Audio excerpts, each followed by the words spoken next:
teams that build our partner brands overseas, generate leads, and provide back office support.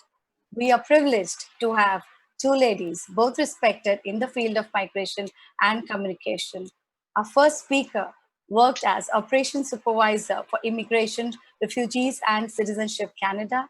She is now the first Secretary for Migration at the High Commission of Canada in India. Let us welcome Ms. Elena Balboa. Our second guest speaker is a dynamic and committed professional with a decade of experience in the communications field. She has worked across various communication fields from media management, video production to social media management. Everyone, let's welcome Ms. Anandita Burogohain, the Outreach Officer at the High Commission of Canada in India. Thank you so much, Sunita, for the very beautiful introduction, and thank you, Chirag, for welcoming us all into the webinar. Good afternoon, all the participants.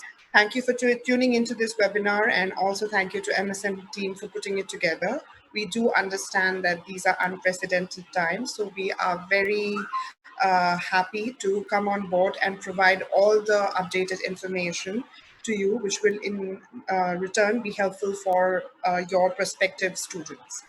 So without any further ado, let's start with the information that we want to share today. So as Sunita mentioned, my name is Anandita and I'm the Outreach Officer for Immigration, Refugees and Citizenship Canada, and I'm based out of the New Delhi office. Before we start the webinar and I start sharing information, something which I would like to mention, that as you all know, we are in a very volatile and a very dynamic situation right now, and things are rapidly evolving.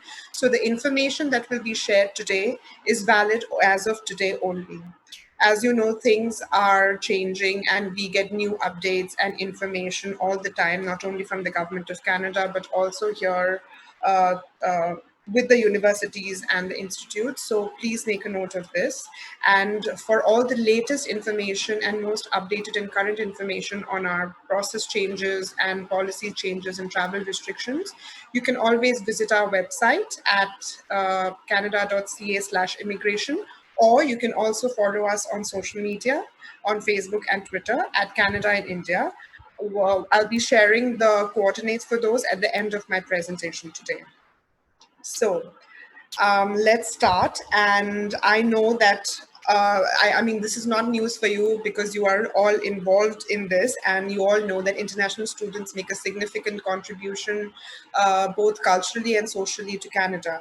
They generate more than $21 billion in economic activity. And since the onset of the COVID-19 pandemic, we at IRCST have implemented a number of temporary policy changes to support and reassure international students and also all the institutes, post-secondary and otherwise.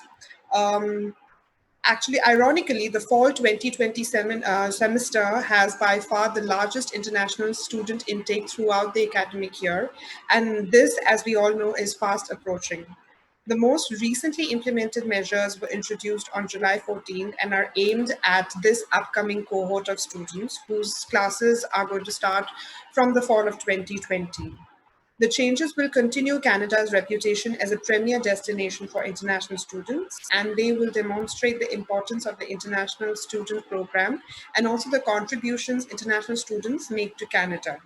Thereby, we encourage students to still consider studying in Canada, even though their classes for the first 3 months of the semester, which will be from September to December, will be online. But we would still want all the to encourage all the students and also encourage all the participants to, communicate this to the prospective students. Next slide, please. So as you can see, our agenda today will cover the following topics. We will be talking about the travel restrictions to Canada, exemptions on those travel restrictions. We will be discussing the recent changes to the study permit processing. We will be touching upon fraud tips and also what you know before you travel to Canada. We will then round up the presentation with a Q&A session where we will be taking up the questions that I'm sure you are now dropping in the Q&A window of this chat box. So, without any further ado, let us get into all the information bit. So, can I have the next slide, please? Thank you. So, to protect Canadians from the outbreak of COVID 19, the Government of Canada implemented travel restrictions that limit travel to Canada. And until further notice, most foreign nationals cannot travel to Canada, even if they have a valid visitor visa or an electronic travel authorization. As you can see, this is something which is already mentioned on your on the slide that you can see. So something that you need to note is that these restrictions stop non-essential or non-discretionary travel to Canada. Now, what does that mean? Gradually, as we move on through the presentation, this will be explained to you in a little more detail. Can we move on to the next slide, please? So, who can enter Canada? In light of the travel restrictions which have been imposed, the list that you see reflects who is people who are currently able to travel to Canada. So, for example, you can see that a Canadian citizen or a Canadian permanent resident can travel to Canada. Someone who is registered under the under Canada's Indian Act, a protected person, a foreign national coming for an essential non-discretionary purpose from the United States, and a foreign national coming for an essential purpose from a country other than the United States and are exempt from the travel restrictions. So you will see that this is uh, not the first 2 points, but maybe the last 2 points are not very clear on whether it is valid for or applicable for Indian students or Nepalese students or not. You can, of course, find out in much more detail, like I said, from our website. But during the course of this presentation, we will be trying to make this a little more clear to you. So, can we move on to the next slide? So let's talk about some of these travel restriction exemptions. Like we said, travel restrictions have been imposed, but then there are also exemptions which have been placed, which means that there is still a group of people who are able to travel to Canada. And let's talk about who they might be. So basically, all temporary residents need to demonstrate that they are traveling to Canada for an essential purpose.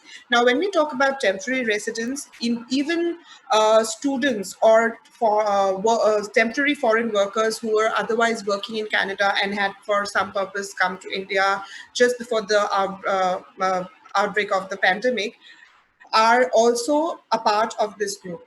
And what do we mean by essential travel? So, essential travel refers to reasons for traveling that are non discretionary and not optional. So, a very simple example is traveling for tourism. This is definitely considered non discretionary and non essential right now. But then, of course, the question comes, what about students?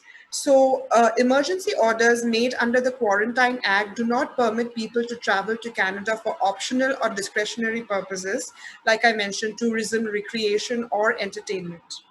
However, there are certain exemptions to this, and these exemptions are some workers, some students, some approved PRs, and potentially some visitors looking to reunite with immediate family members already in Canada. So note that visitors will need to have an authorization letter to travel to Canada if the family in Canada is not a Canadian or a PR. Students and workers will not require such a letter. So when we say some international students are exempt from these travel restrictions, we ideally mean those group of students who were already studying in Canada and who were already in the middle of their session. They had probably come back to their home country for holidays or for whatever reason for a short duration of time, and they got stuck in their home country because of the ban on international travel, and they couldn't travel back to Canada.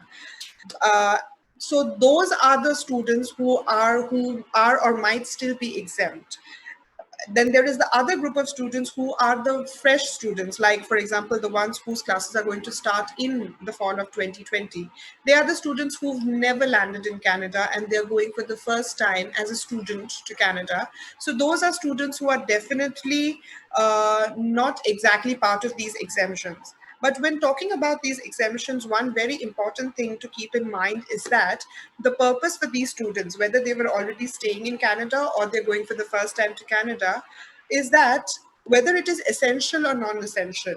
Because as you all will probably know, a lot of the institutions in Canada have already declared that they will have their classes online till December 31st, 2020. in such a situation, the purpose for the student to travel to Canada and to be physically present in Canada to take classes kind of becomes non-essential. So that is why a student has to be very careful when they are considering whether they can or should travel to Canada right now, because they might be considered a non-essential travel because they are not having any physical classes. We will discuss, of course, a little more in detail, and I'm sure this will become a little more clear as we proceed through the presentation. So can we just move on to the next slide? Thank you. So, talking about the travel restriction exemptions for students in a little more detail, like I mentioned, not all students will be able to travel to Canada under the current travel restrictions. So, to be exempt, you must be in possession of either a study permit visa issued on or before March 18th, or a port of entry letter of introduction which indicates your study permit was approved on or before March 18, 2020. However, equally, it is also important that you must also be able to demonstrate that it is essential for you to travel to Canada. So, like I mentioned, if you have in person classes or you are already in the middle of your program of study and need to return to Canada, then you can demonstrate this by providing a recently dated letter from your institute or from the Students' Institute that explains why they physically need to be in Canada for the fall semester. These documents must be provided to the airline with whoever they are traveling to Canada at the time they board the flight, and the Canadian Border Security Agency once they reach their port of entry in Canada. A failure to do so may result in them being denied boarding for their flight or being forced to return from Canada at their own expense. So, as mentioned in the previous slide, we will not provide any travel authorization letter for students. All you need to travel is your visa or your port of entry introduction letter and evidence that your travel to Canada is essential. Now, this point is very important to note. The students should not travel to Canada until at most 3 weeks before the start date of their class, for which their physical presence in Canada is required. So, what does this mean? It means that if an institution now today declares that or comes out with a statement saying that they will start physical classes for their students from January 21st, 2021, students should not travel to Canada by end of December or in the middle of December. They should only travel to Canada from starting from the first week of January, because that is 3 weeks prior to the start of their physical class date. So this is something which needs to be remembered as well. For those students who have already been issued visas for a previous semester but were not able to travel to Canada to attend, they need to send the copy of their new letter of acceptance and advise us, IRCC, of their new start date. So those documents can also be sent via web form. So your new letter of acceptance needs to mention your new physical class start date, because it might already be a case that you're already taking online classes while you are in India or Nepal already. So, can we move to the next slide now? Let's look at what our recent processing changes have been. And this have been very recently introduced. So I'm sure quite a lot of you are already aware of this, but nevertheless, we will still go through this. So what it says is, visa application centers, as you know, are also closed currently, especially in India. This means that we are not able to accept any paper applications for any kind of visas. As such, only online submissions are being accepted. So if you go on our IRCC website, we normally publish processing times for each of our countries or missions, and where we state the expected processing time for different types of visas. If you have been there recently, you will know that these are no longer accurate. Why these are no longer accurate and why there are processing delays is because of reduced staff at the mission. So pretty much all our offices across different countries, and more so in India, are working with very reduced and limited staff. That is the reason a lot of processing delays are happening. That being said, we are working very hard to process all the visa applications in time for students whose classes start in the fall of 2020, so that their studies do not get affected. But in order to do this, we need your help, and we need you to communicate to your students that they need to submit their application as early as possible. definitely online and submit all the requirements that they have and that they should submit as soon as possible. So we are of course aware that there are many service disruptions which are there currently. I'm, I'm sorry.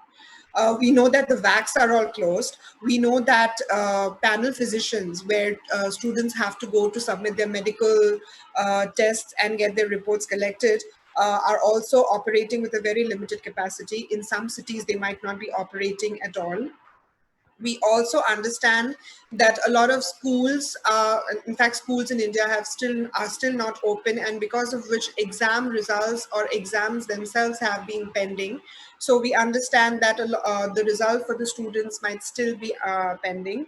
We also understand that there are limitations on the IELTS examination or the English language test that students need to take, because physical test centers as of now across the country are still not operating in all the cities. So we understand that all these limitations are in place.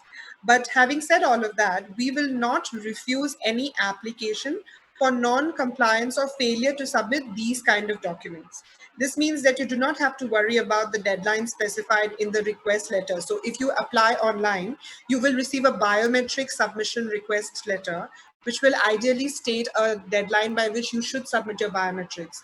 Now, if you see that that date is too close, or that date is already passed, or maybe you can, anticipate that the visa application center near your place or in your country will not open by that date, then that is fine, because that is something which we are also aware of, and we have made note of that.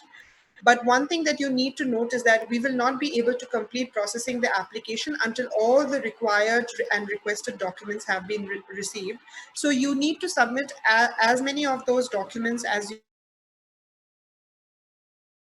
as soon as possible. However, we have provided some exceptions to these following to the collection of these documents. And what are these documentations which are exempt? So, like I said, the English language test result, your medical test report form, and also your biometrics. When we say we have given an exemption, it doesn't mean that we will not be requiring them at any stage. It only means that right now, because of all the service disruptions, you do not need to submit them when you are submitting your online application form. But things which you definitely have to submit now when you're submitting your online application form is A, of course, your application forms itself, the fees, and basically your fee receipt and your letter of acceptance from your university or institute in Canada. You have to note that we cannot physically issue any visas right now till the visa application centers across the country open, because we have no mechanism in place right now to transmit passports, whether to collect passports from you or even to disburse passports to you. However, we are trying our level best to return the passports which were already submitted to us before the lockdown happened in the country and our offices and also VACs were shut down. So we are trying to not only process those applications at the earliest, but we are also trying to return those passports to the concerned people. Any documents which are mailed to the mission at this point of time will be returned to the sender itself. So please do not attempt to send your passports directly to us, and kindly wait for the visa application centers to open. Can you move on to the next slide, please? Okay, so these are the stages, or this is what is happening in terms of application approvals for applications which have been received or which were pending approval post March 18. So the recently introduced measures state that complete study permit applications will be prioritized. This means that the application contains the forms, the fees, medicals, biometrics, the letter of acceptance, and all required supporting documents. It also states that if your program of study will qualify you for a postgraduate work permit, also known more commonly as a PGWP, and part of your course will come under fall 2020 semester, it has been moved to an online format because of the pandemic. The time that you spent on the online portion, even if you are outside of Canada, will still be counted towards your PGWP. However, the flyer to this is that the online portion must be 50% or less of your entire program of study. What this means is that you will still need to complete at minimum half of your program in Canada physically for all of that time to count towards your PGWP. As per the new study permit processing changes, a two-stage approval process has been put in place. So we hope that this will provide some breathing room and some relief to the students who are kind of in a very difficult situation and stressful situation right now, because they know that they're not able to submit full applications because of a non-availability of medicals, biometrics, or even English language tests. So what is this two-stage approval process? The first stage in this process is the approval in principle, also known as AIP. So what this means? This is essentially the eligibility assessment of the student's application. If we receive, or if the student receives an AIP approval, it means that your online course time will count towards the time for your PGWP. This means you do not have to wait for your physical visa to be issued before you can start your online classes. And the second stage of this new two-stage approval or processing process states or refers to the admissibility and final decisions on your application. In cases of approval, this results in visa issuance. So what would entail in the second stage? So the second stage would actually look at all the information which you could not provide because of service disruptions. So it will look at definitely your medicals, your biometrics, and also in some cases, if you've still not been able to appear for your English language test, then also those test results. Please, however, note that an AIP approval is not a guarantee of a visa. Only the stage two, which is the final approval stage, which includes the admissibility decisions, will mean that you will be issued a visa. So, for example, you may be refused a visa despite having an AIP because you have failed your medical exam. So, you have to always keep that in mind. Just getting approved in the first stage, which is the AIP stage, doesn't mean that you have been approved for a study permit visa. Let's move on to the next slide. So, explaining the approval in principle a little more in detail. The AIP applies to applications who have not yet received a final decision as of March 18th. So, anyone who has received their final decision on or before March 18th are visas, which means they have already been approved. It refers to the eligibility assessment of your application. So essentially, it means that even though you are still missing documents like your medicals or biometrics, you may still be able to receive an approval in principle on your visa application. The criteria for this assessment has not changed. Neither the requirements of how an officer makes that assessment has changed. So you have to keep in mind that you are still showing proof that you are a genuine student. It means that you have demonstrated the academic and language capability through the submission of your IELTS tests. You have been accepted by a DLI in Canada. This means that you have submitted a valid letter of acceptance. You have shown proof that you have sufficient funds to not only pay for your studies, but also sustain yourself and your living expenses and transportation without working during the course of your study in Canada. What this means is that you need to submit financial evidence of liquid funds to pay for all these things for the first year of school. And how do you show proof of that? You obviously show documentation, which will actually convince the officer who is assessing your application that you have sufficient funds to sustain yourself. And of course, very importantly, you will have to assure the officer that you will leave Canada by the end of your authorized stay. This means that the student has demonstrated through evidence or explanation that their ties to their home country will motivate them to leave Canada once their visa expires. Now, what happens once you receive an application approved in principle? Once you receive an AIP on your application, a letter will be sent to you meaning the student here, electronically to relay this information. The student may also receive requests for biometrics and medicals if they have not submitted them yet. And then again, even if they do receive the request from our end, if there are still service disruptions, VACs are still closed, panel physicians are still not operating, then deadlines on those will automatically get extended. Moving on to the next slide. So, what are the documents that are required in order to submit your application for the first stage of processing, which is the approval in principle?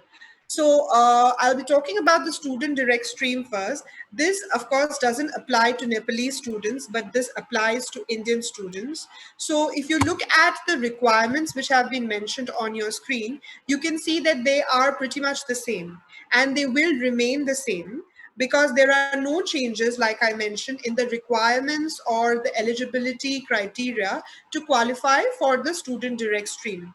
Student will still need to submit an unconditional letter of acceptance. We will still need to see IELTS test results demonstrating a 6 band or higher. Tuition fee for the first year need to be paid. A GIC for 10,000 Canadian dollars needs to be shown. You need to attach your secondary or post-secondary transcripts. And of course, if it is a Quebec-bound student, then we also need to see the CAQ for Quebec. Now, if you see, the only thing missing as per the requirements of SDS over here is a medical result or a medical record. The reason that it is being exempted in the AIP stage or in the first stage of processing is, like I've mentioned, because your panel physician is not operating right now, and that is why you're not able to submit your medicals. However, having said that, you will have to submit it for the second stage of processing. So it doesn't mean that it has been completely waived off. Now, looking at the non-student direct stream or the general category for study permit applications, this is applicable for both Indian students as well as Nepalese students. So you can all see the list of documents which have been stated over here. And we also always recommend that students try and submit, even if it is just a one-page cover letter, to just include why they have chosen the program of study that they are going to do in Canada, and what are their financial plans to pay for that particular course, and how they hope to benefit from that particular course. So these are the documents, and if you see them clearly, you will of course understand that these are pretty much the same. Nothing has changed. Moving on to the next slide. Admissibility assessments. So, what do we mean by admissibility assessments? These are the assessments which are made after the first stage of study permit processing. So, after you have, or after the student receives an AIP or approval in principle, this is what will be looked at the second stage of processing and just before visa issuance. So these include things like criminality, medicals, and biometric, amongst other things. Of course, the student has to complete the immigration medical exam. And one very important thing, they need to answer all questions very truthfully and completely. You should not, you should communicate to the students that no information regarding any prior visa applications made, whether for Canada or any other country, need to be withheld. So, for example, if they were ever refused a visa, whether for Canada, for any other country, they need to mention it. It will not impact their application in any way, but the information is very important for us. So, truthful information and complete submission of all the information as per the application form is very important. And of course, one very important thing is that students submit authentic and genuine documents. Moving on to the next slide. Again, due to VAC closures and service disruptions, the applicants may not be able to submit certain things, but a few things which I've already stated are the requirements of SDS. They still remain, and that those are required or will be required for the first stage of application processing. So, if stuff which have been mentioned under the SDS requirement, if documents are not submitted that way, or those required documents are not submitted, then the application will automatically move from the SDS or student direct stream processing to the non-SDS stream. So it doesn't mean that the application gets cancelled immediately because it was sent for SDS and we don't find all the SDS documents there. It will be moved to the non-SDS stream.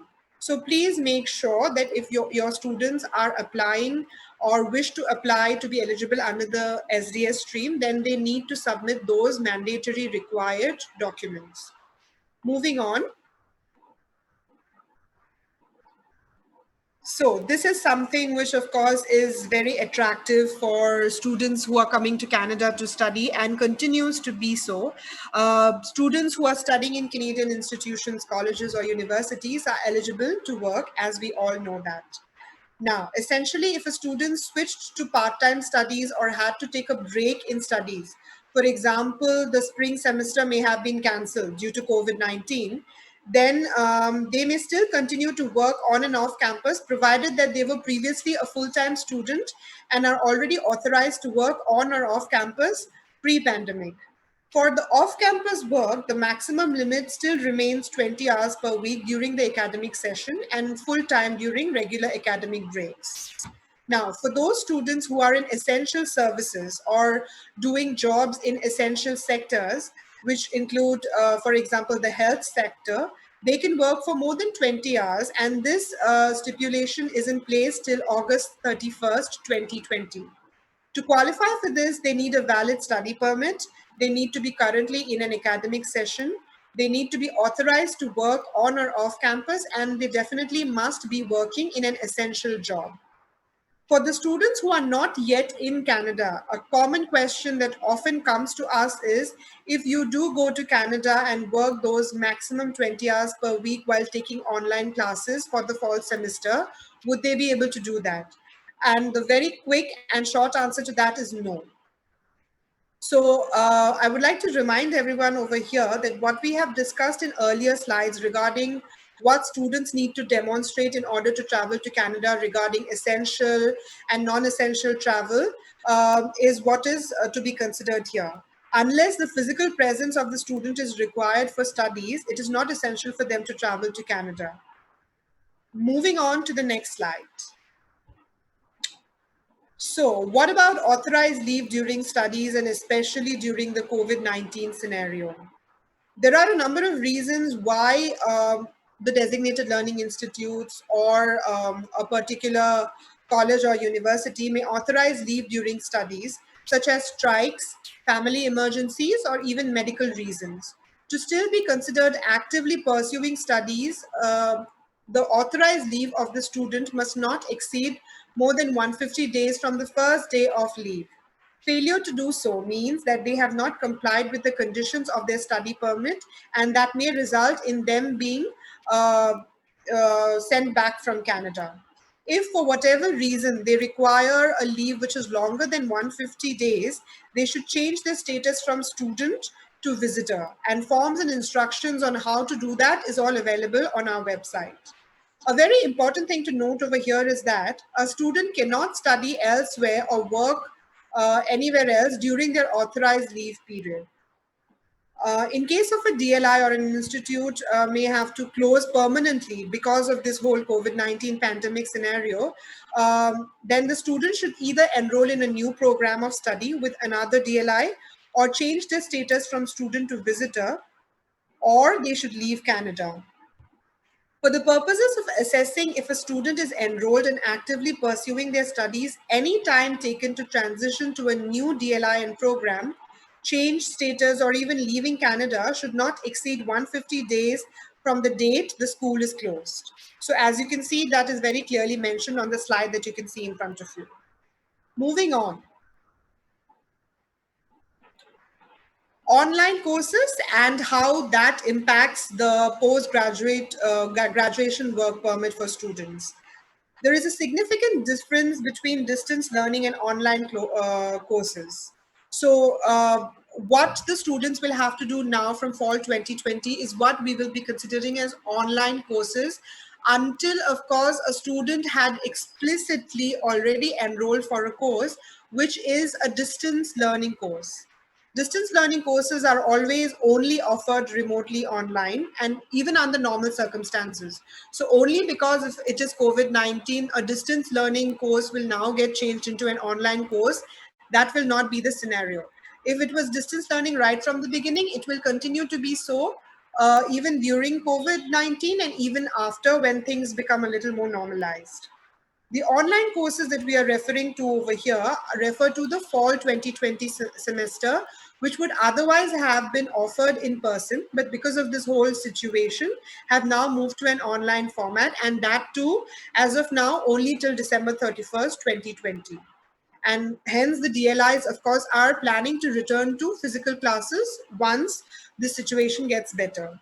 So, for those students who are taking online courses for a program of study which would normally qualify them for a postgraduate work permit, uh, they can have that time counted towards the postgraduate work permit or PGWP, even if they have not yet started studying in Canada.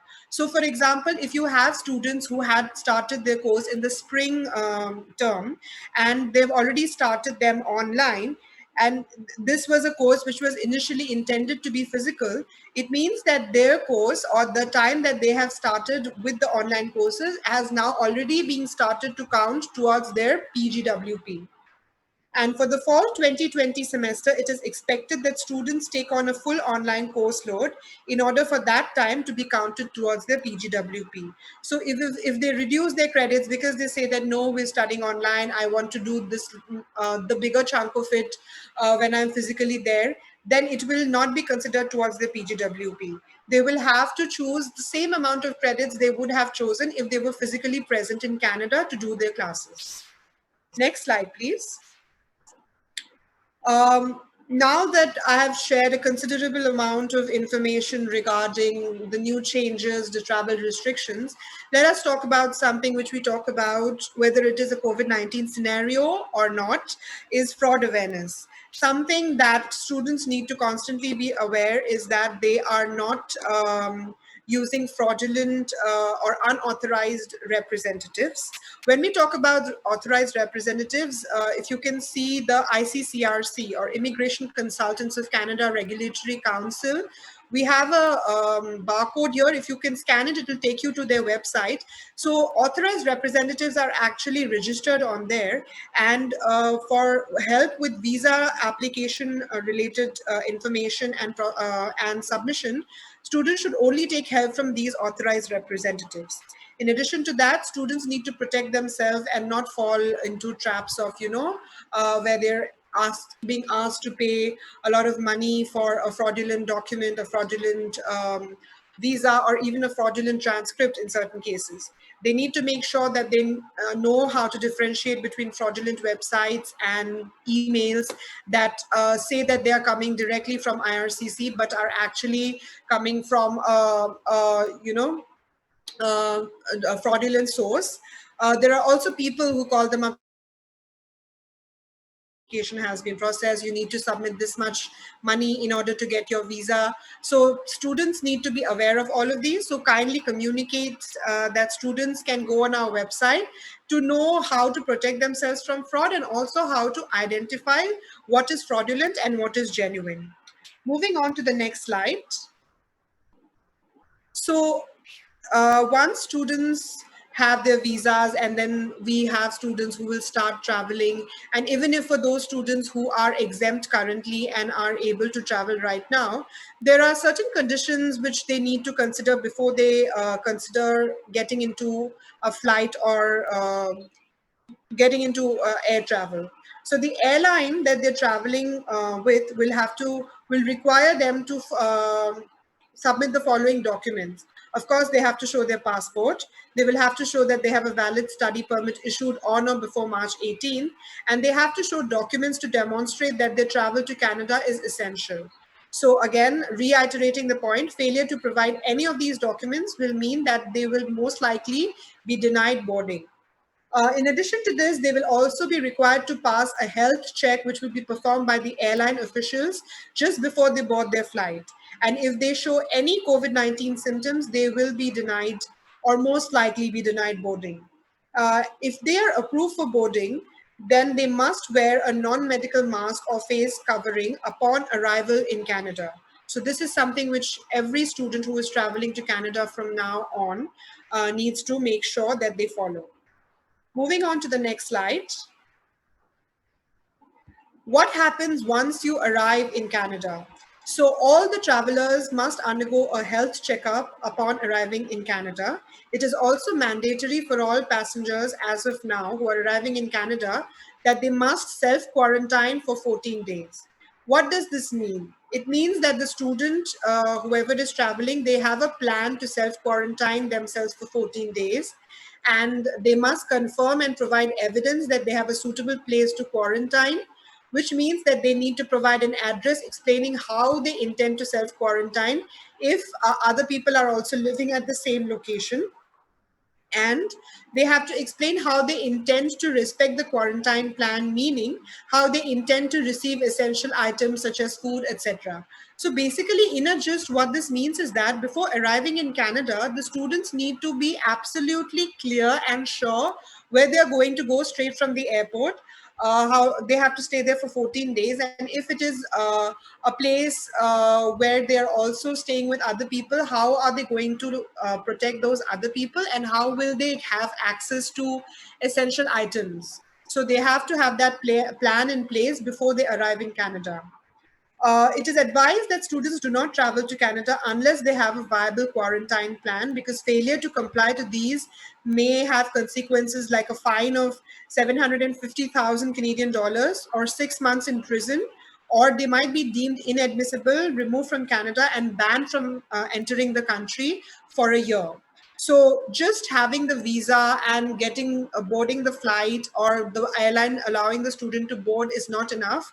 The student has to have their next plan in place the moment they book their tickets to Canada or even before that. This is also equally important as is the rest of the information that has just been shared. Moving on to the next slide, which means that we are pretty much at the end of our presentation now.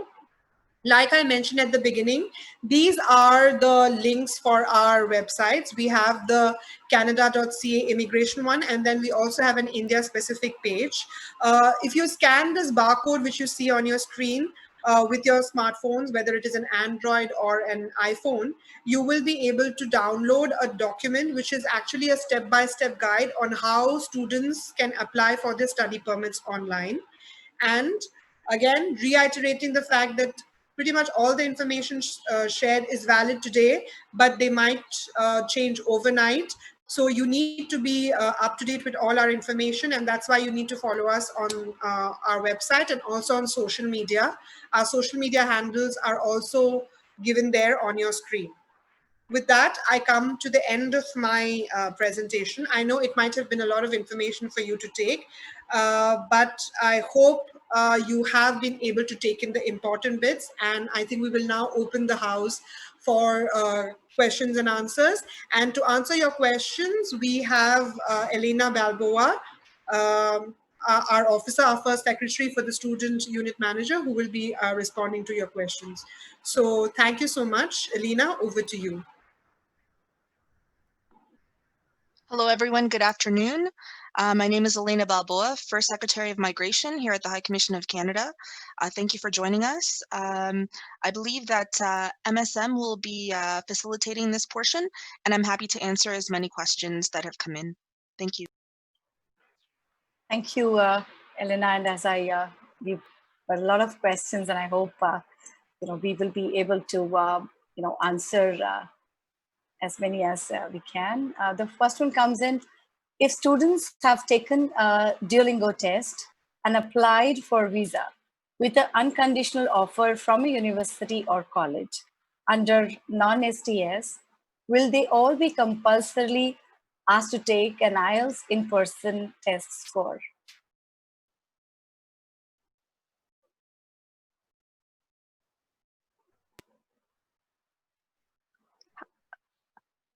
Sorry, Sunita, can you repeat the last part of that question? You just cut Yeah. off there for a moment. Oh, okay. So it says if students have taken a Duolingo test and applied for a visa with an unconditional offer from a university or college under non-STS, will they all be compulsory asked to take an IELTS in-person test score? Yes, so IRCC is not accepting any Duolingo test scores. which means that all applicants who wish to obtain a study permit to Canada must take some sort of in-person English language test. So our preference would be IELTS or TOEFL. If you could take the in-person test as soon as you are able and submit that with your application, whether it's upfront with your application or afterwards, after you've submitted your application, that would be ideal. Thank you.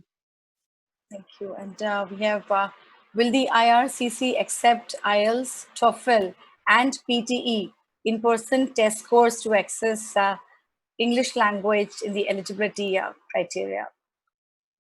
Yes, so our preference is IELTS and TOEFL only because we are able to verify those test scores through their online verification portal. With PTE, the student must provide us access to their test scores. If you do not provide us this access, your application may be refused. Thank you. Thank you. What is the processing time for expecting an AIP as of now? So as Anindita mentioned, current processing times for whether it's the SDS stream or non-SDS stream are sort of moot. We don't have any processing timeframes available for you right now, but what I can say is that IRCC is working very hard, whether it's the office here in Delhi or our sister offices in Canada, to process as many applications as we can to, at the very least, the AIP stage in time for the fall 2020 semester. Thank you. Okay, and okay, so now, okay, thank you. So we have another question here. Given the positive cases in India are peaking now, and it's going to be very impossible for the Indian government to allow IELTS to fail, in-person testing to be done.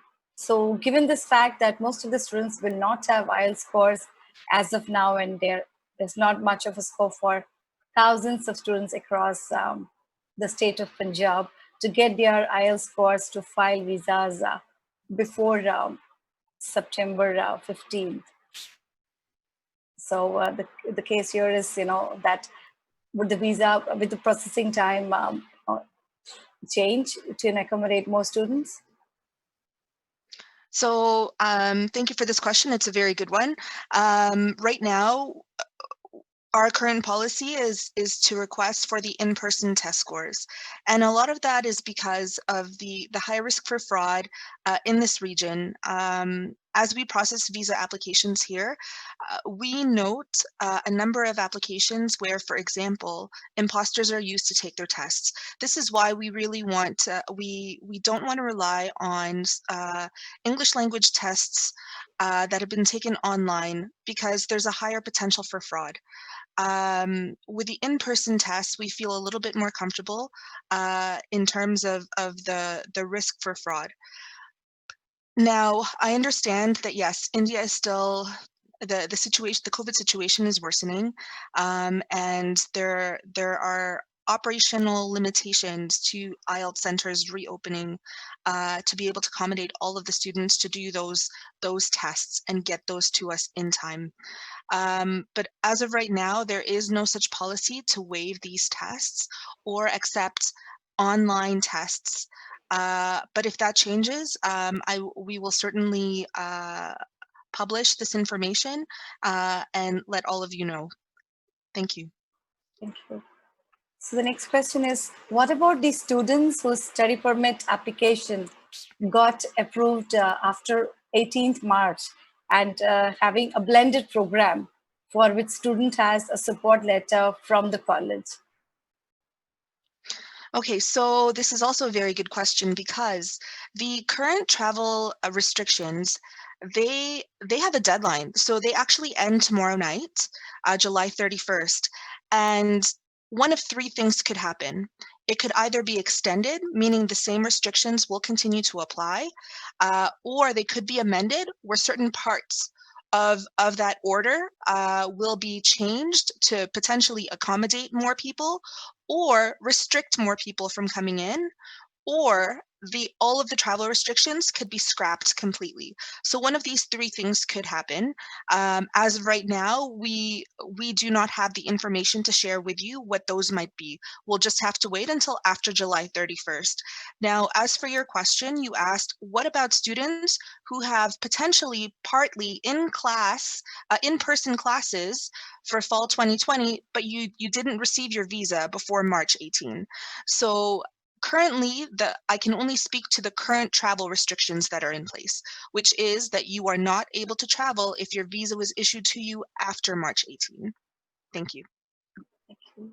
The next one says, what if the student is having a one-year course and starting in September 20 intake, and if the travel restrictions did not clear, then the student would need to complete the entire one-year course from India. Can he get a next year course from India, and is he eligible for a 3 years work permit?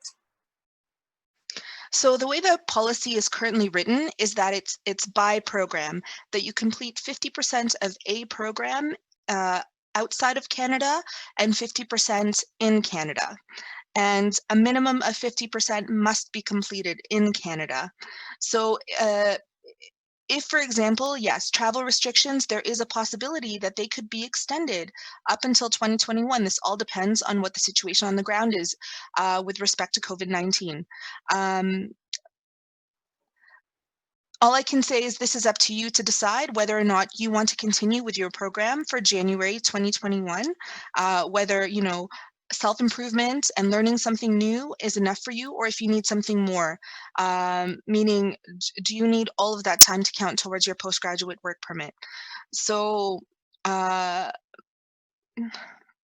some students have indicated that they might pause their studies and wait until the travel exemptions lift so that they can actually do the latter half of the course in Canada. And some students have indicated that, no, it's fine. Let me just finish the course and let me take another one that I can do from Canada once the travel restrictions are lifted. So the choice is ultimately up to you. Thank you. What are the documents required for Nepalese student? We heard only about India, and if you could please explain about Nepal. So the documents are exactly the same for whether it's Nepal or India. There is no difference. Okay. A student has a date on the visa stamp as March 4th, but the date on study permit approval letter is July 2nd. So could you please clarify if the student is able to start class in September 20 semester itself, be it online or hybrid? Please advise. So, so the visa in your passport will be the ultimate document for you to determine whether or not you meet the travel exemptions. So because the visa in your passport is dated March 4th, you technically fall under the travel exemptions. You could potentially travel. But you have to meet the second part of the requirements to be able to travel at this time, which is to demonstrate that you need to be, it is essential for your presence to be in Canada. So that means that you have in-person classes, or you have a hybrid class where your presence is physically required in that class in Canada for part of the semester. So unless that's very clear, you will not be allowed to travel despite your visa being issued before March 18. And if I can just elaborate a little bit on this, because there's been a lot of questions on, why is there now a need to prove that there is essential travel is required? And why not just, allow all students who've been issued visas before March 18 to travel? So this restriction is actually not new. Even pre-pandemic, any person who wished to come to Canada for a temporary purpose, whether you were a visitor, a worker, or a student, had to prove to CBSA at the port of entry whether or not they actually needed to enter Canada.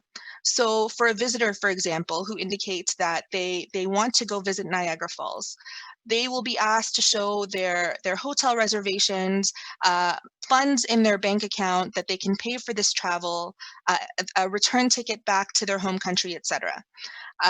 For a student, for example, you know how we told you that you shouldn't be traveling until at most, 3 weeks before the start date of your classes. So if a student were to travel, say 3 months before the start of their classes, they would be turned away. Why? Because their classes aren't starting yet. Why do you need to travel so early? If the student says something like, well, I want to check out Canada, I want to do a little sightseeing or tourism, then you need to get a visitor visa because your visa is issued for the purpose of studying physically in Canada. So when you have online courses, the purpose of your visa is to study in class in Canada. You are not meeting that requirement, that criteria, which is why you could potentially be offloaded from your flight or turned away at the port of entry in Canada at your own expense and returned to your home country from there. Thank you. The next question states, the complete files that have been lodged and status is showing as we are reviewing whether you meet eligibility requirements or not for a very long time. What does that mean as the status is continuing for quite some time now? So it can mean a lot of things. Because I don't have the details of your application, it's very difficult for me to comment on this question. So when the system was developed and what you're looking at, the online portal for your application, this is all pre-pandemic, keep in mind, right? And that this AIP process that we're talking about today didn't exist when this was all built and put together. So this is not yet in our system to let you know that you've received an AIP, for example. So this message that you're seeing in your CIC portal, this could mean all sorts of things, like perhaps you haven't submitted your medicals yet, or perhaps there's an issue with your medicals and that you need to do further testing, or perhaps we're waiting for a document from you before we can conclude your application. So it could really mean a lot of things. Thank you. If a student has taken up a 1 year of program online starting in May intake, they are already done with 50% of the program by September. If the travel restrictions are not lifted, student is supposed to stop studying the second semester or wait for the travel ban lift. So as I mentioned in a previous question that was asked, this is your choice. You can decide whether or not self-improvement and learning something new is enough for you, or if you need something in addition to that.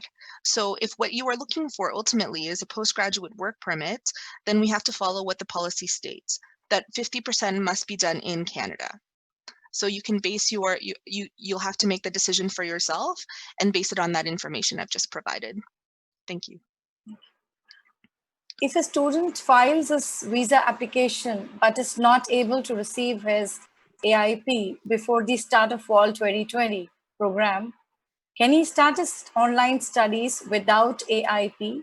Also, those hours of online study before getting an AIP would be counted towards PGWP or not? So technically, no, you should have at least submitted an application before you started your online studies. Um, uh, Whether or not, so let's talk about a little of the details of the policy. We're asking students to submit their application before September 15 in order for all of the stage 2 process to be applied. We are working out a few details of whether or not we can look at the application received data and that time forward will count towards your postgraduate work permit, or if it's when you actually receive the AIP decision. So please wait. We'll probably post on our social media to answer this question for you. Thank you. Okay, thank you. And I'm just moving, just keeping in mind of the time here. There are a lot of repetitive questions, so I'm just trying to see if there's a new question which is coming here. And okay.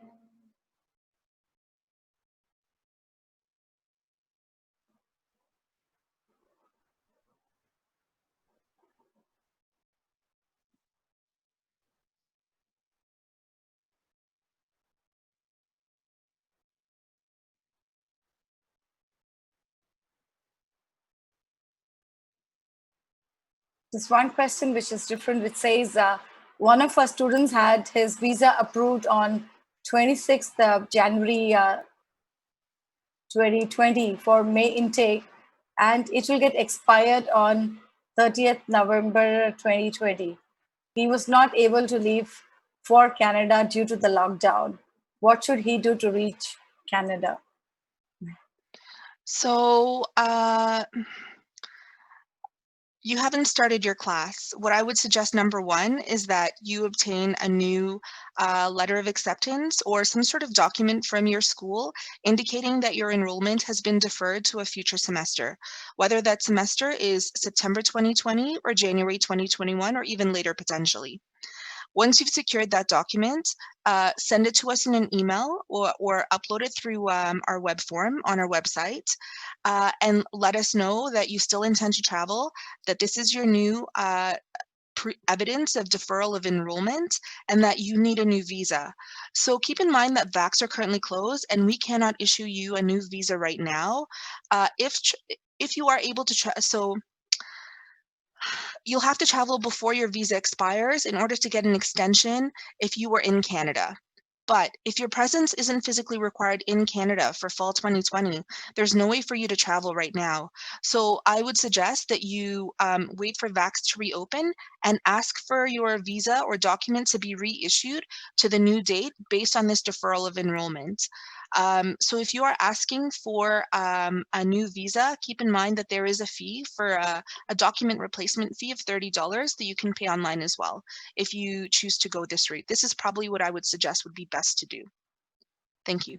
Thank you. And the students need to submit their quarantine plan to the Canadian government or the institute in which they have got admission. So you need to have this plan with you when you are traveling. So as you're when you get to the airport, someone may want to see it. And then when you get to the port of entry after landing in Canada, someone will definitely want to see it, meaning the port of entry officer or CBSA. So this plan, so where are you going to stay? If it's a hotel, for example, that you're staying in, where is your reservation? If it is not a hotel, say it's a B&B, how are you getting your food? What if you need medicine? Think of all those things that you need to have taken care of for you for the 2-week period that you're under quarantine, and you need to show this plan to the port of entry officer. So, because keep in mind, like, quarantine means you cannot leave the room that you're living in, right? It doesn't mean that, oh, if I wear a mask, I can go outside and do some shopping and, take care of my needs. No, you cannot physically leave your house or your hotel room or whatnot. So make sure that your plan includes all of this information. Otherwise, you may be turned away. Thank you. Yeah, I think keeping the time, keeping in mind time, I'll take up this last question here, who says, secondly, a lot of colleges are asking students to study the program online. However, students are not happy studying the entire course online, citing reasons of time differences, lower internet bandwidth, etc. Moreover, they feel they paid the fee to be in Canada and not study the entire program online. What about if colleges ask to study the complete program online? So, for example, postgraduate students opt for a 1-year graduate certificate. So what happens to these students? So that is your choice. We are not forcing you to take these classes.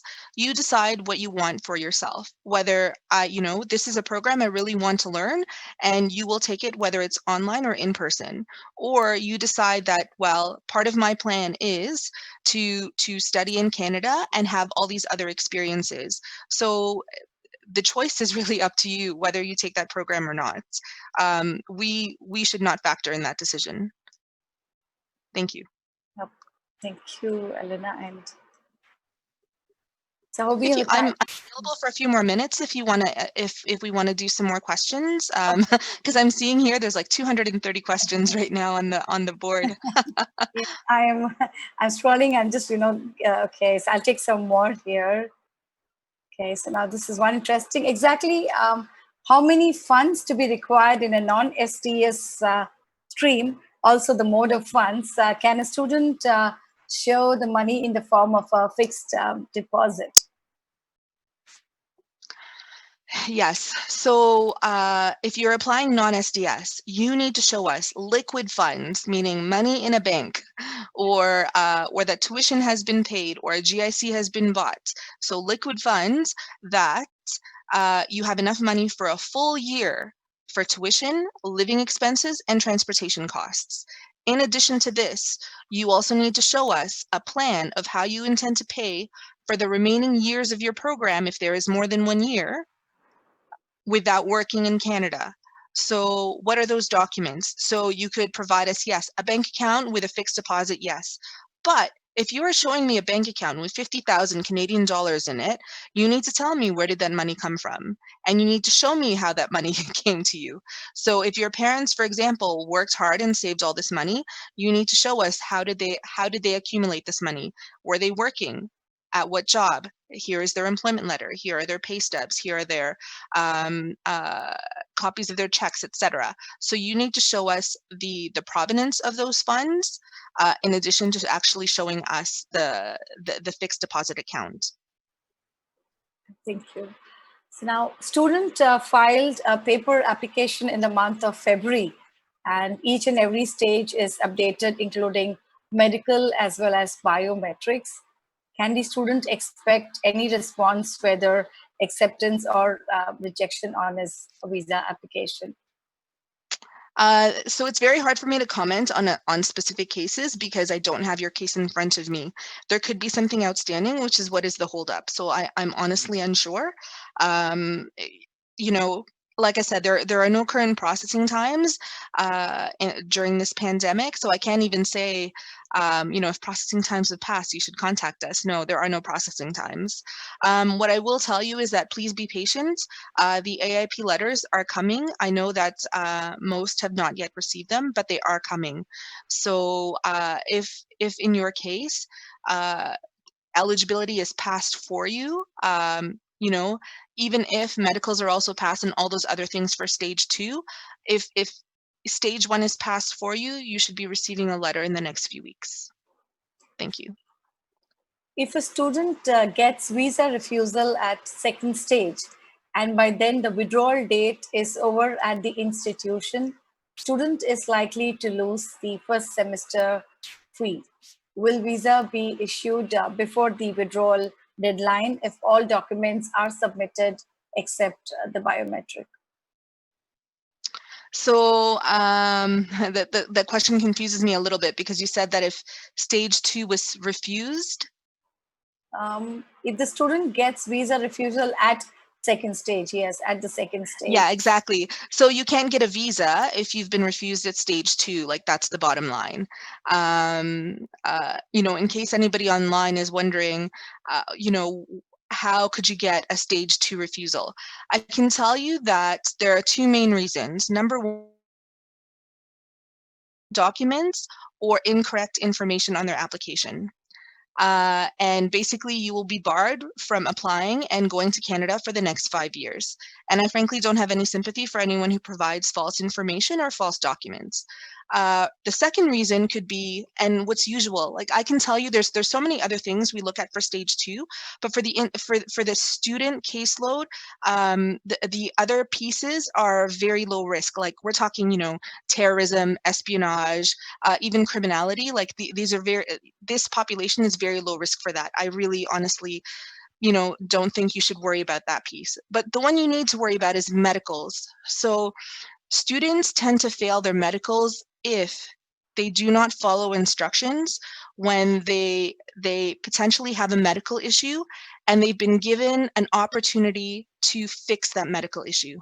So some of you may be aware that students receive what we call a medical furtherance when they've been, for example, deemed to be have active TB or potentially have active TB.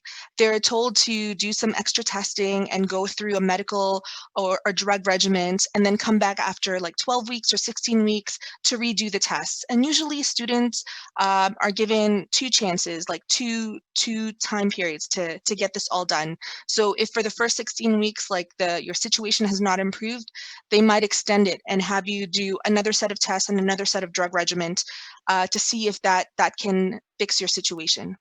And then only after that, if really, your active TB is not going away, we of course cannot have someone board a flight and come to Canada with active tuberculosis. Really, that's the only time I've ever seen where a student was refused at stage 2. All the other reasons why a student may be refused usually falls under stage 1, like you didn't provide enough documents to prove you have the funds to pay for your school, or you didn't have high enough IELTS scores, or you gave us an LOA with conditions, but you didn't show us how you met those conditions. Like these are usually the things we refuse study permit applications for, and this is all stage 1. So when you're looking at stage 2, you shouldn't worry too much that that you could potentially be refused unless you provide fake documents, fake information, or you refuse to follow our instructions for medical furtherance. Thank you. And in sync with the same question, the question also says that would the visa at stage 2 be issued before the tuition fee withdrawal deadline, so that in case if a student has a rejection, there is time for them to apply for a refund? So this you have to discuss with the school. IRCC has no jurisdiction over how schools determine their refund policy.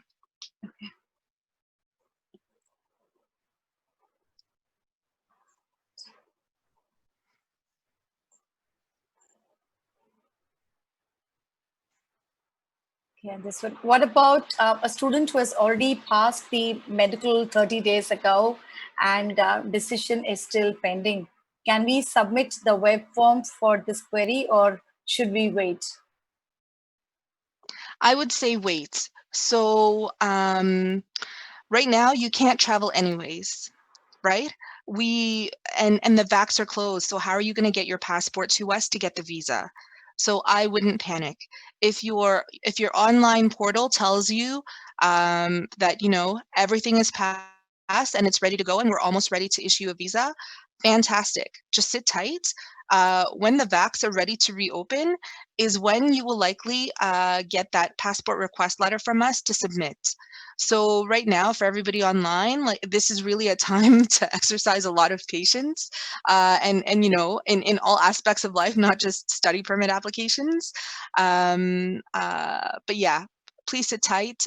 More information is going to be coming your way about how we can get you that visa. But first, a few things need to happen.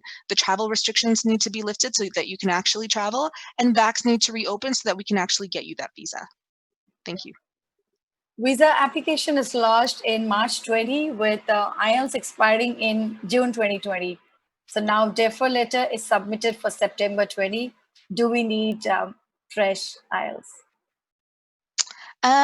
So officers can use their discretion on whether or not they want to accept the expired IELTS.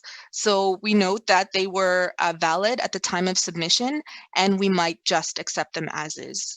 That's what I would do if I was processing your case. But this is really up to the officer's discretion.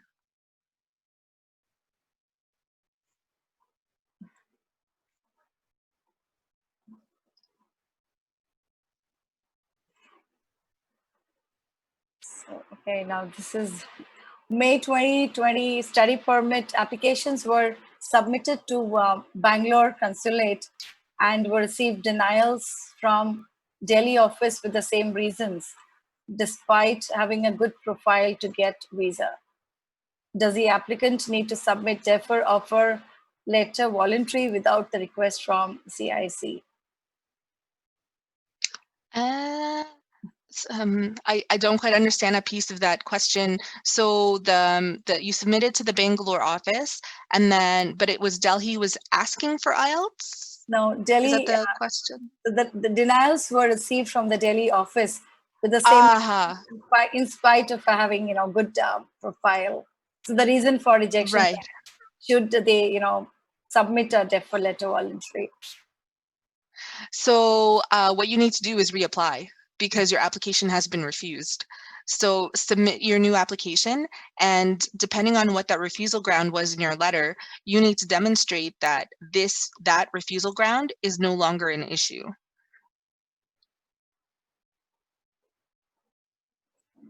Just scrolling down.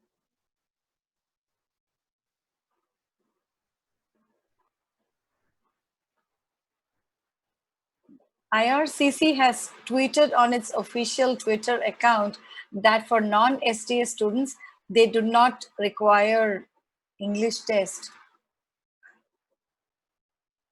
So for the India caseload and the Nepalese caseload, because I know some Nepalese students are on here as well, yes, you will require English language test results for your application to be approved.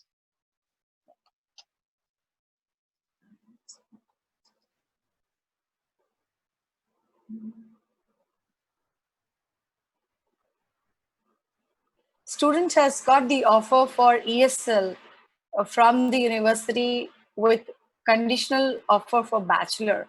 Still, student needs to appear for IELTS, or his application can be processed without it. Sorry, say that again. I didn't quite hear it. Yeah, student has got the offer from ESL from a university with a conditional offer for bachelor's. So does the student need to appear for IELTS, or can the application be processed without an IELTS score? So generally speaking, we do not accept ESL programs for study permit applications in this region because there is more than ample opportunities in this region to take ESL courses. What I would recommend is that you do your ESL course here, in whether it's India or Nepal, and then take that IELTS exam. And once you've reached a high enough score, then apply for a study permit to just do your program in Canada.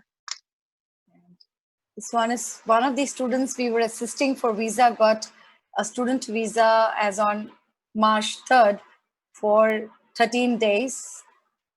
Probably this is an error, and as the application has been resubmitted, the wait period has been more than 3 months now. So is there a way to speed up for such kind of applications? Right. So we need to fix your visa. I'm very sorry that we give you a 13-day visa. So like I said, VACs are currently closed, so there's really no way for us to have a two-way passport transmission. But what you can do is send us this information through our web form. And then what we'll do is we'll notate this in your application, cancel the current visa, and trigger a new one to be printed, and at the same time send you a passport request letter. And then as soon as the VACs reopen, you can resubmit your passport and we can reissue you a new visa.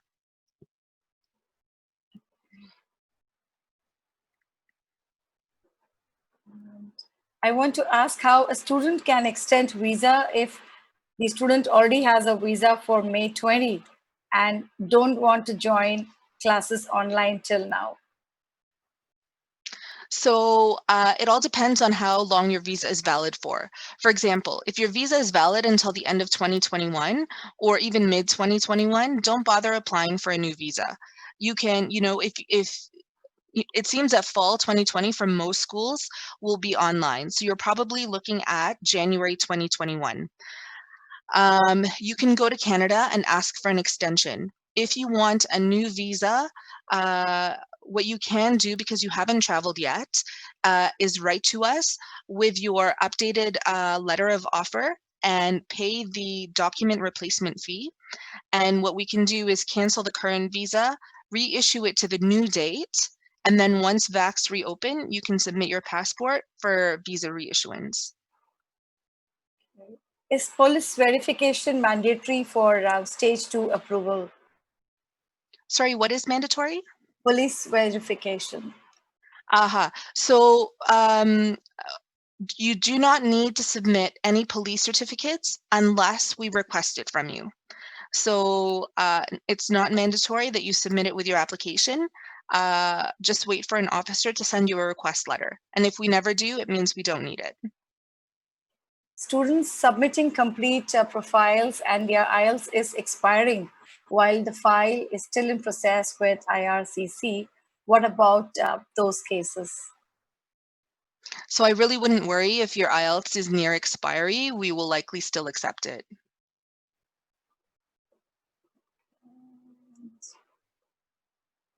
For a 4 years bachelor's degree, does the student and the parents have to furnish financial documents for all the 4 years of study? So it's not necessarily that you need to show us you already have the money for your full 4 years, but that at the very least you have a plan of how you intend to pay for the remaining 3 years, right? Because you need to show us you have already the money for the first year. So you only need to show us your plan for the next 3 years. If you already have the money, bonus. This is a very easy assessment for us. But if you do not already have the money, because your parents still need to earn it as you're going through school, you need to show us where this money is going to come from. And it needs to basically equal tuition, living expenses, and transportation for those remaining years. There is a rumor that you will consider the performance of the student in online classes after an AIP for the final visa. So that will not factor in the stage 2, but it could potentially factor in stage 1. So how it will factor is this. Someone who has already invested in a Canadian education, be it online, is showing us that they are a genuine student, that they want to study, that they've already started studying, and they want to either go and complete their program or start a new one in Canada. So this is certainly in your favor if you've already done some online courses at a Canadian DLI. And I'm just going to see. Elena, do you have time? Can I take more questions or should we send maybe 2 more and then let's go? Okay.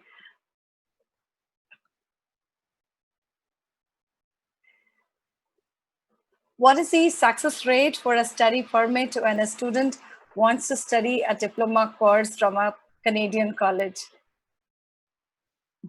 So you're asking about our approval rate.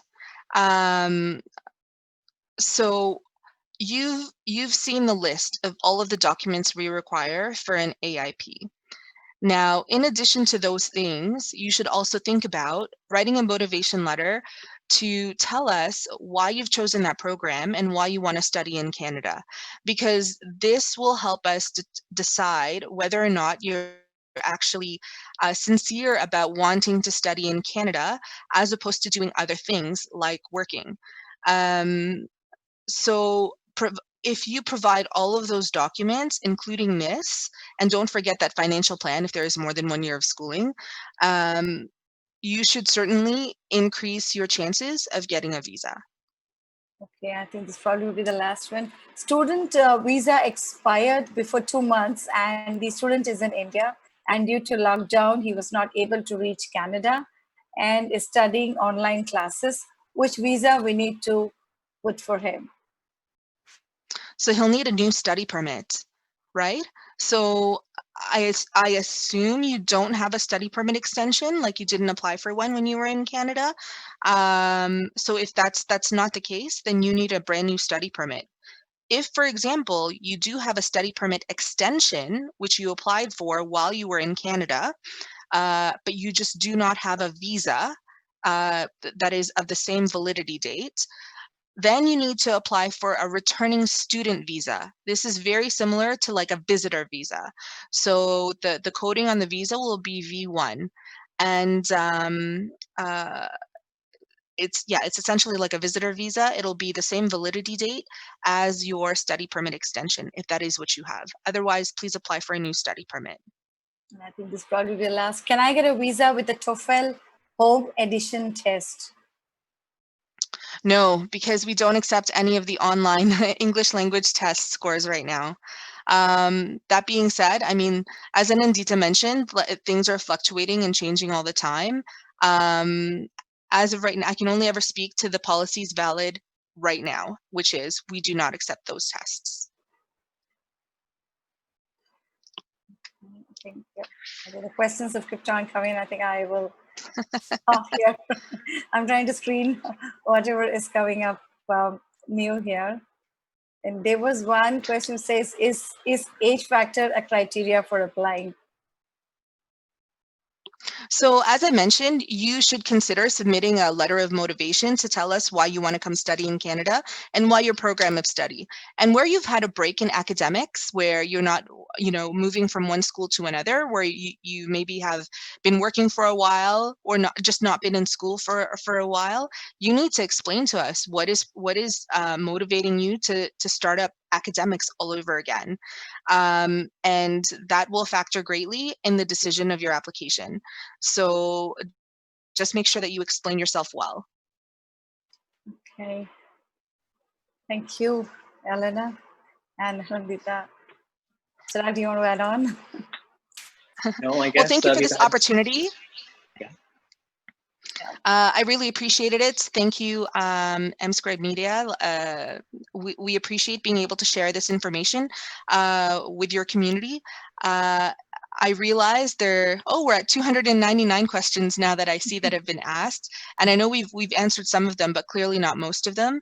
I wonder if perhaps you might be able to flip us all of these questions, because it will help us understand where there are gaps in information sharing with the clients, and we will try to address these on our social media so that everyone will be able to receive this information. We will arrange to send you these questions. Perfect. Thank you so much. Thank you. Right. Okay. Thank you. Thank you, everyone, for joining us. We had an overwhelming response for today's webinar. Let us continue supporting one another. Lastly, I would like to thank Elena and Anandita for such an informative session. Thank you so much, Elena and Anandita. All the information, it was very helpful. Thank you. Sunita, would you like to conclude? Yeah, thank you, everyone. Thank you, Anandita and Elena, and thank you at your agents for participating. And so as of now, please take good care of yourself and let us stare at this challenge in the face. Stay safe, be brave, and we are with you. Thank you so much. Thank you. Thank you for having us over. Have a good evening.